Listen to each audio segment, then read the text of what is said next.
Manx Radio Sport. 1-on-1 up against Jacob Crook. Now 3 red shirts around him. Ishaka goes down under the challenge. That's a late one from Jacob Crook. Squires Gate free kick out on this right-hand side, just inside the FC Alaman half. But yes, Nathan Pennington sent off last week. And who should Squires Gate call upon but their leading goal scorer, Dean Ing, to go in goal for the last few minutes. And he did manage not to concede. Well done to him, but I don't know why he's not here. That's whipped across the box. Jack Coop, that's going to get into onto his right foot, and Squires Gate lead. Squires Gate, yet again, lead of the ball. Jack Coop, the scorer. FC Alaman 0, Squires Gate 1. Joshua Edwards out on that left-hand side. All sorts of space. It was whipped across the box. Jack Coop between Alex Maitland and Jack McVeigh, the two defenders. And Coop just managed to take stride, neither defended it. And with just 6 yards between himself and goal, he slotted it past Adam Killier into the goalkeeper's bottom right-hand corner. More frustration for FC Isle of Man. Jack Coop, it's a clinical finish from close range. The visitors lead, Tony. Yeah, it was a fair cross, to be honest with you, Rob, and then he controlled it well, and it just sort of caught one or two of the FC Isle of Man players out, and when he did manage to scoop it in, because it wasn't at a good height for him, and he had to sort of raise his boot a little bit, and Adam Killier couldn't do anything about it. It's gone in, and FC Isle of Man trail. The flag stays down as Crook goes across goal. No one in a red shirt to meet it. Callum Sherry chasing that on the right-hand side. Will he get there? He does so, down by the corner flag. So it has stayed in play, looking to keep this alive, FC Isle of Man. Pennington, he won't get to that pass. Maitland is there to cover with Jack Coop of Squires Gate lurking. Watson. McVeigh. Clips it out to the right flank. Callum Sherry takes it past his marker. Can he get there before he gets to the byline? Sherry back across. Tom Clear is there! Knocks it in at the near post! Well, they waited and waited with the longest passage of possession in the game so far, and FC Isle of Man are on level terms. FC Isle of Man 1, Squires Gate 1, with just under 5 minutes of normal time remaining in the first half. They waited and waited. It was then clipped out to Callum Sherry, who knocked it past Joshua Edwards on that right-hand side, got to the byline, knocked it back across the 6-yard area, and there at the near post was Tom Creer. He's missed a couple of square passes across the 6-yard box so far in the FC Isle of Man attacks, but not that one. He got there and he pokes it in past Josh Taylor and another goalkeeper's near left-hand post, Tony. 1-1. Well done to Callum Sherry, wasn't it? Because it was sort of take two. They played the ball through to him, and he wasn't too sure. He pulled it back, and then he got it the second time, and he kept it play. It looked as if it was going to go out, and he put a lovely ball straight in. Tom Creer read it well. Toe poked it in past the goalkeeper. 1-1. Welsh does clear with Tom Creer approaching. Well, Alex Welsh had his work cut out just for the moment there, but that is the last action of the first half. Finally poised here, half-time. FC Isle of Man 1, Squires Gate 1. Tony, when we talk about Squires Gate's importance of maybe getting a result here today, you look at their next 2 games. Next weekend is away at Padiham, and the weekend after that is away at the current league leaders, Bury. Two of the toughest fixtures there are right now. It's not nice, is it? And when you look at Colne as well today, so sort of help their cause. To me, it's one of them. Here's Jack Coop. Oh, that's a lovely turn. Right edge of the box. 2 FC Isle of Man defenders sat down. Coop into the top corner. What a start to the second half for the visitors. FC Isle of Man 1, Squires Gate 2. Bouncing ball over the top. Alex Maitland didn't deal with it. Jack Coop just stole in behind. And as Maitland and McVeigh tried to recover there, they both got each other way, sent each other going down to the ground. And Coop, lovely turn onto his right foot. Goalkeeper to beat. Arrows it into Adam Killier's top right-hand corner. 58 seconds on the clock, Tony, for that goal to go in. The visitors, what a start to the second half. What a disaster that was, but fair play to Coop, because he sort of held it up. You could see, I thought he's going to hit this first time, but he didn't. He held it up, and that just caught Alex and Jack out. They both fell to the ground, and even then there was 2 coming racing in to close them down, and they couldn't. He coolly put it past Adam Killier. What a disaster.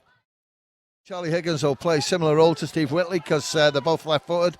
Dan Simpson, he loves that left-hand side, and he's got all the tricks, and I don't think he'll defend like Jacob, and he'll just let Jacob cover that left-hand side while Dan goes on a run. Dan Simpson, certainly in the local game, I've been seeing him operate as a centre forward quite effectively a lot of the time as well this season. That's a lovely ball over the top of defence. Jack Coop is onside again. He could be on for a hat-trick here. Coop, good save by Killier. Falls out to Boyd on the rebound, on the volley, and it's 3 for Squires Gate. And James Boyd continues his great scoring record here at the Bowl. And just as FC Isle of Man rolled the dice to try and get back into the game, they're now 2 behind. FC Isle of Man 1, Squires Gate 3. It's a really well-weighted ball over the top by Joshua Edwards into Jack Coop, who timed his run to perfection. The flag stayed down. Coop in on goal on the half volley, saved by Killier down to his right. And there was James Boyd, the Squires Gate captain, who took it in his stride and smashed it past Killier into the top right-hand corner. Squires Gate thoroughly in control now, Tony. 3-1 they lead. Definitely just looking at sort of conversation going on there with Jacob Cook and Alex Maitland, where it all sort of broke down. They lost it on this left-hand side. Squires Gate got possession. What a great ball through that middle. And Cook again controlled it well. His shot warmed the gloves of Adam Killier, but unfortunately couldn't keep it out from the number 8, and he scored. So 3-1 is a big ask now for FC Alaman.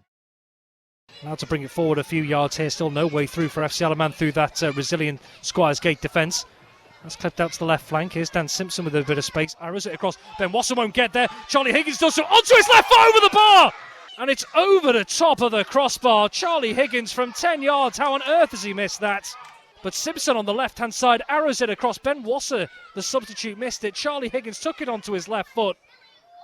And with the goal at his mercy, he's blazed over, Tony. How? I'm not too sure what a chance that was for Charlie, and can only say he leant back a little bit when he took it, but you could see the space. It was there for him to finish it off to the goalkeeper's right-hand side, and went well and truly over the top of the ball. So unfortunately, the best opportunity that we've had in the second period has gone a miss for FC Alaman. Here's McVeigh. I mean, Tony, we've seen FC Alaman control plenty of the ball in this second half, but not just the 2 goals that Squires Gate have scored, but they've looked slightly more threatening. Here's Simpson. Bit of space at the byline. Cross goal, looks for Wasser, goes down. Charlie Higgins this time does find the net from close range. Game on in the closing stages. FC Alaman 2, Squires Gate 3. There's a bit of a ruckus going on in the goal mouth as Charlie Higgins tries to get the ball back. He missed a sitter a few minutes ago, but he finds the net from close range this time. Ball over the top to Simpson again, who's got space on the left-hand side, takes a touch and arrows it across goal. Wasser missed it, went down under a challenge. Referee played on. There's Charlie Higgins, took it onto his left foot, and after blazing over an almost carbon copy a few minutes ago, he smashed it into the bottom corner. Game on, Tony, with a few minutes ago. FC Alaman 2, Squires Gate 3. Absolutely, and patience is a virtue for Charlie there, because he had the time. He could have hit it first time, but he didn't. He stopped, he looked up, and then made it real difficult for the goalkeeper to even get close to it. Good finish. Callum Sherry is there to cover with Tanu lurking around 15 yards out. Played out to the left for FC Alaman. Here's Simpson. Rifles the ball in field. Heavy touch from Wasser. Wants to try and win it back again up against Scott Harries and does so. Wasser. Charlie Higgins away from one challenge. Goes down. Referee plays on. Let's fed it to Dean Pinnington here, who has the goalkeeper to beat it straight at Josh Taylor. Dean Pinnington has just missed one-on-one. It's a comfortable save for Taylor in the end, but what a chance. The flag stayed down. And Charlie Higgins, he danced past a couple of challenges. Squires Gate have got a man down here just at the moment who is just getting back to his feet. It's Scott Harries in there. But Dean Pinnington one-on-one with the goalkeeper, who was way off his goal line, Tony. Almost seemed to try and chip it over the goalkeeper and just put it straight into Josh Taylor's chest. What a ball, and when you see it go to Dean Pinnington, you thought this is going to go in, and you could see what he tried to do. He tried to put it over the keeper, but the keeper was wise to it. Good opportunity, and Dean just so frustrated with that attempt. Few seconds may have been added on for that substitution. Harley Jackson in the Squires Gate half. That's taken away by Joshua Edwards and cleared. And they have their first win of 2025, and they close the gap in their battle for safety. Squires Gate, they've taken all 3 points for the 3rd time in a row here at the Bowl. Full-time FC Alaman 2, Squires Gate 3. Manx Radio Sport.